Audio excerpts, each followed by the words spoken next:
साल 2025 को अगर सबसे ज्यादा किसी बात के लिए याद किया जाएगा तो वो है जेन ज़ी क्रांति। एक ऐसा गुस्सा जिसने जमी जमाई सरकारों को ताश के पत्तों की तरह बिखेर दिया।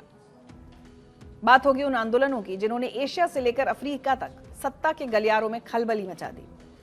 कहीं सिर्फ 5 दिन में सरकार गिर गई तो कहीं महीनों से छात्र पुलिस की लाठियों के सामने डटे हुए हैं।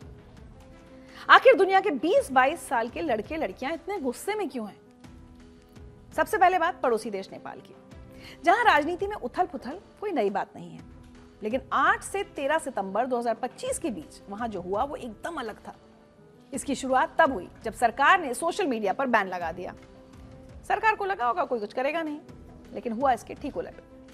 वहां की जेन ज़ी यानी युवा इस फैसले के खिलाफ काठमांडू की सड़कों पर उतर गए। सोशल मीडिया के समर्थन में शुरू हुआ आंदोलन भ्रष्टाचार विरोधी आंदोलन में तब्दील हो गया। आंदोलनकारियों के हाथों में किसी पार्टी का झंडा नहीं था, वो सिर्फ करप्शन और पुराने नेताओं के म्यूजिकल चेयर गेम से आजादी मांग रहे थे। नेपाल में युवाओं का गुस्सा इतना ज्यादा था कि जो काम बड़े बड़े विपक्षी दल नहीं कर पाए वो इन छात्रों ने कर दिखाया। सिर्फ 5 दिन के अंदर यानी 13 सितंबर को केपी ओली सरकार को घुटने टेकने पड़े और प्रधानमंत्री को इस्तीफा देना पड़ा। ये नेपाल के इतिहास में पहली बार था जब सोशल मीडिया से शुरू हुआ एक लीडरलेस आंदोलन इतना सफल रहा कि उसने पूरा सिस्टम हिला दिया और सरकार गिरा दी। नेपाल से थोड़ा आगे बढ़ते हैं, चलते हैं इंडोनेशिया। यहां कहानी थोड़ी अलग है क्योंकि यहां गुस्सा अचानक नहीं फूटा, बल्कि एक लंबी लड़ाई है जो फरवरी 2025 से चल रही है। वहां के छात्र इसे डार्क इंडोनेशिया कह रहे हैं। असल में वहां के युवा इस बात से नाराज हैं कि सरकार बजट में कटौती कर रही है और सेना को वापस राजनीति में ला रही है, जिससे उनका लोकतंत्र खतरे में पड़ सकता है। फरवरी से अब तक जकार्ता की सड़कों पर छात्र डटे हुए हैं। सरकार ने यूनिवर्सिटीज पर दबाव बनाया, पुलिस का डर दिखाया, लेकिन छात्र पीछे हटने को तैयार नहीं है। उनका कहना है कि पुराने नेता अपने परिवार और दोस्तों को फायदा पहुंचा रहे हैं, जबकि आम छात्र के लिए कॉलेज की फीस भरना भी मुश्किल हो गया है। यह आंदोलन अब सिर्फ छात्रों का नहीं बल्कि आम जनता की आवाज बन गया है। एशिया से निकलकर अब नजर डालते हैं अफ्रीका पर, जहां इस साल 2 बड़े देशों में भूचाल आया। पहले बात मैडागास्कर की। वहां सितंबर और अक्टूबर के महीने में हालात बेकाबू हो गए। जनता बिजली और पानी की भारी किल्लत से जूझ रही थी। जब सब्र का बांध टूटा तो जेन ज़ी ने कमान संभाली और शुरू हुआ विरोध प्रदर्शनों का सिलसिला।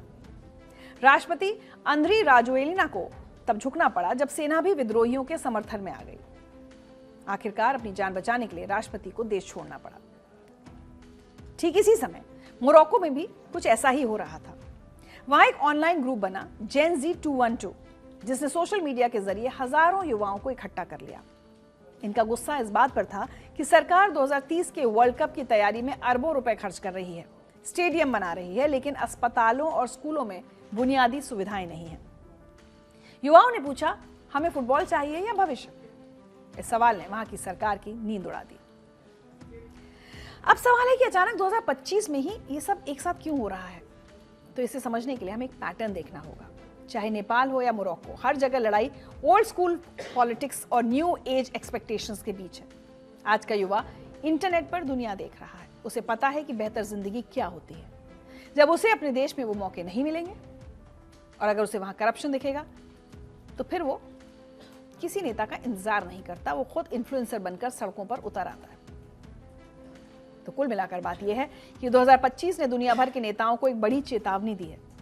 आप 1990 के तरीकों से 2025 के युवाओं पर राज नहीं कर सकते। जिन सरकारों ने वक्त रहते खुद को अपडेट नहीं किया और युवाओं की भाषा नहीं समझी, उन्हें अपनी कुर्सी गंवानी पड़ी। तो ये साल बदलाव का है और ये बदलाव बहुत शोर के साथ आया है और इसको लेकर आए हैं दुनिया भर के युवा यानी जेन ज़ी।